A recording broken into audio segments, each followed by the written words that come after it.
And our reading is going to be taken from Matthew's Gospel. So Matthew chapter 28, and we'll start at verse 1, and we read, "Now after the Sabbath, at the first day of the week, began to dawn, Mary Magdalene and the other Mary came to see the tomb. And behold, there was a great earthquake, for an angel of the Lord descended from heaven, and came and rolled back the stone from the door, and sat on it. His countenance was like lightning, and his clothing as white as snow. And the guards shook for fear of him, and became like dead men. But the angel answered and said to the women, 'Do not be afraid, for I know that you seek Jesus who was crucified. He is not here, for he is risen. As he said, come, see the place where the Lord lay. And so go quickly and tell his disciples that he is risen from the dead, and indeed he is going before you into Galilee. There you will see him. Behold, I have told you.' So they went out quickly from the tomb with fear and great joy, and ran to bring his disciples word. And as they went to tell his disciples, behold, Jesus met them, saying, 'Rejoice.' So they came and held him by the feet and worshipped him. Then Jesus said to them, 'Do not be afraid. Go and tell my brethren to go to Galilee, and there they will see me.'" May God add a blessing to the reading of his word. And Matthew's Gospel has these selected material about the life of Jesus, and he's arranged it to reveal one specific truth, and that is Jesus is the King of the Jews. That he has been rejected by his own people. That Christ has been crucified for the world, and now Jesus is alive forevermore. Here in Matthew 28, we must admire these ladies and respect them for their devotion to Christ.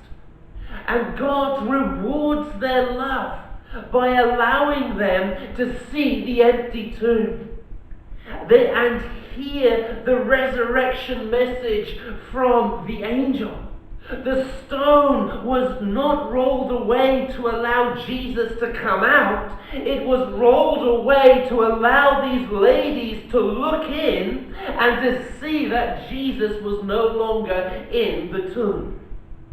The true Resurrection Sunday message is, come and see, go and tell. The Saturday, the Sabbath had passed. And early Sunday morning, some amazing things happened.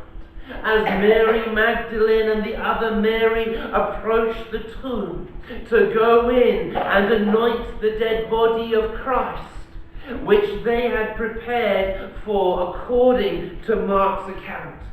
But can you imagine? You are in the surrealness and the strangeness of grief, trying to take in everything that has happened, and then in the midst of it, this grief, there is this incredible earthquake. The Greek here is megas. This means it was a loud, strong, mega earthquake that everyone would know about. And the Greek reveals this earthquake, it continues on. It went on for quite a while. It was a mega earthquake. On the Friday when Jesus was crucified, at his death, there was another earthquake, and the sky became dark. But on this Resurrection Sunday, there was no darkness when the earthquake happened. Only Matthew's Gospel records an earthquake on the resurrection day. But it's interesting that in the Old Testament, whenever God is trying to get his people's attention, and God is working in a special way, he will cause earthquakes. In Isaiah 24, verse 20, when God told Isaiah of the impending judgment to come, the earth is violently broken. The earth is split open. The earth is shaken exceedingly. The earth shall stagger like a drunkard. Strong language from Isaiah, saying when the earthquake comes, you better be listening to what God is doing, because when God comes, he comes to act. He comes to fulfill what he says will happen. So for the Hebrews, an earthquake can be a pointer to a world-changing event and have mega implications. And you can't get a clearer message of importance of Jesus Christ the Redeemer at his death. There was an earthquake at his death. There was an earthquake at his resurrection. And at Jesus' return, there will also be an earthquake in Zechariah 14 verse 4. And in that day, his feet will stand on the Mount of Olives, which faces Jerusalem on the east. And the Mount of Olives shall be split in two from the east to west, making a very large valley. Half the mountain shall move toward the north, and half towards the south.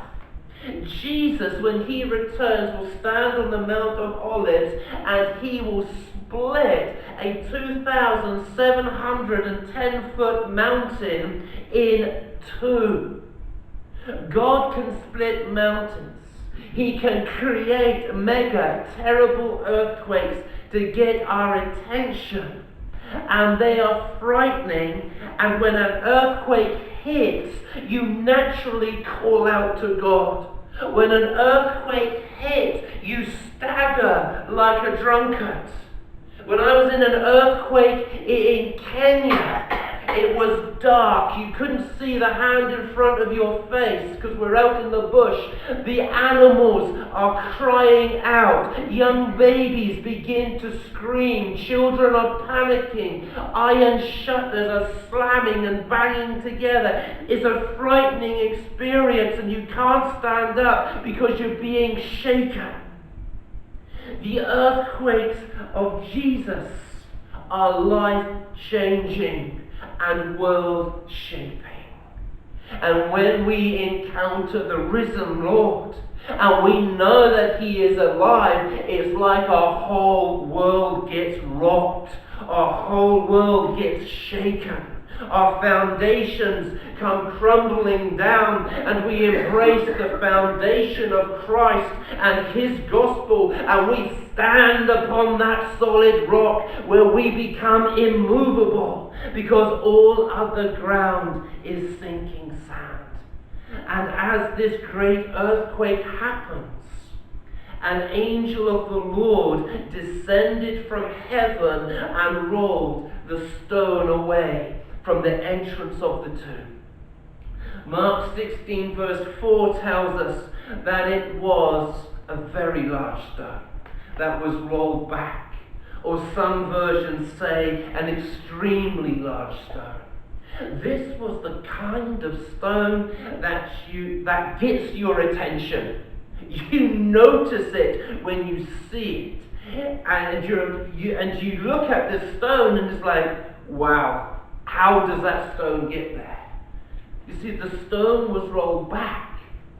This tomb of Joseph of Arimathea had a large stone rolled down a little slope and in front of the entrance. For the stone to roll down, all you had to do was to pull a peg and this huge stone would roll down in front of the entrance. One ancient Greek text says that 15 men, it would take not even 15 men could roll this stone back up the slope. So that stone is so easy to put in front of the entrance. Shirley or Doreen could have put it there. You just pull the plug, pull the peg, it's in front. But to try and get that stone back up the slope, all of us together couldn't get the stone back up there. And engineers have calculated the weight of the stone to cover a 5-foot entrance. The minimum weight of the stone would have been 1.5 to 2 tons. 2 tons, it is like having about 12 or 13 of me rolled into one. And you have to move this stone out of the way. And an angel rolls this stone back up the slope, and then he sits down on top of it. We also learn here that there were guards guarding the tomb. The body of Jesus was placed in the tomb with a massive stone over the entrance, with Roman guards in front of the stone. The Jewish leaders had gone to Pilate and said, when that deceiver was still alive, he said in 3 days the grave would be empty. So Pilate allows for the tomb to be guarded. This was probably a Roman custodian, which was about a 16-man security unit. Each man would have had 3 to 5 weapons on them. They were trained to guard 6 square yards. That's 54 square foot. These guys, they were killing machines, fighting machines. And on their helmets, they would have had black and purple feathers going up about 2.5 foot in length to make them look taller from a distance. So it's possible that 16 of these fighting machines guarded the tomb, and 8 of these guards would have just been, if you just had 8, it would have been difficult to overcome. These were Pilate's mighty men, and yet they end up falling down. Verse 4 tells us, and the guards shook for fear of him and became like dead men. Why did they shake, these Roman guards? Because they saw the angel in verse 3. You see, later on, the guards are given money. They're paid to say, if anyone asks about Jesus' body not being there, verse 13, tell them his disciples came at night and stole his body away. These are fighting machines. You can't overcome them. What are they going to say? Oh, there was Kung Fu John and Judo Pete, and they beat me up. And they got 5 weapons on them. They got armor and shields. These disciples would not have been able to break through the ranks of these guards. And yet they shake and they're like dead men when they see the countenance, the face of the angel that was like lightning, and their clothes as white as snow. Trained security guards are no problem for an angel of the Lord. And neither is a 2-ton stone that needs to be pushed up the slope. The angel is described here with a sense of awesomeness. His clothes were white as snow, his countenance like lightning. The description is similar to the Ancient of Days in the book of Daniel, the glorious man. You see, heavenly beings reflect the greatness and the glory of God. No wonder the guards shook, fell down like dead men. there's a sense of irony here. It's not Jesus that is dead, but those who are guarding him now appear to be dead. Jesus the Lamb is alive, and ruthless fighting machines are broken and dysfunctional and can't move. We're seeing so much power here from the angel as he does the Almighty's work. But when he speaks to these ladies, he is so gentle, so meek. So much of his power and strength is under great control as he speaks to them. The ladies have not fallen to the ground like the guards when they saw the purity and the glory of the angel. The angel tells them not to be afraid. The ladies have no need to fear like the guards had. The angel knew they were seeking Jesus. And he tells them in verse 6, he is risen. Christianity rests on the fact that Jesus has risen on the first day of the week. Jesus himself in the book of Revelation chapter 1 verse 18 said, I am he who lives and was dead, and behold, I am alive forevermore. It's glorious. Jesus is alive. It's real. He's changed our lives. If Jesus hadn't risen from the dead, none of us would be here. The ladies look into the tomb and Jesus is not there because he had physically risen. And the angels tells them to go and tell the disciples that Christ has risen. Verse 8, they go quickly from the tomb with fear and great joy and ran to bring the disciples word. Joy here. Guess what? It's megas. It's mega joy. They have big loud joy. They're so pumped. They're so excited because Jesus has risen. They're exceedingly joyful. The joy they have is like in Matthew 2 verse 10 when the wise men saw the star. You can't sit still when you know something great is happening. You can't sit still when you know the risen Lord is working in your life and something great is happening. You search and you tell others what the Lord has done because what you're excited about, that joy, it wells up and it wells over and you tell others. The things of God bring joy. So we tell others out of the overflow of God's Spirit. The star, the Magi saw, the empty tomb, both signs of God at work brought great joy. So those privileged to see God at work in his incarnation and in his resurrection. And as they ran, they meet Jesus, who tells them, rejoice. I'm so glad we're rejoicing this morning. And guess what? These ladies, they hold Jesus' feet. Holding Jesus' feet again, proving Jesus was physically there because Hebrew folklore says ghosts have no feet. They held the physical feet of Jesus and they worshipped him. Oh yeah. Because Jesus has physically risen from the dead. And dead men don't come back. They stay down. I know. I've seen lots of them.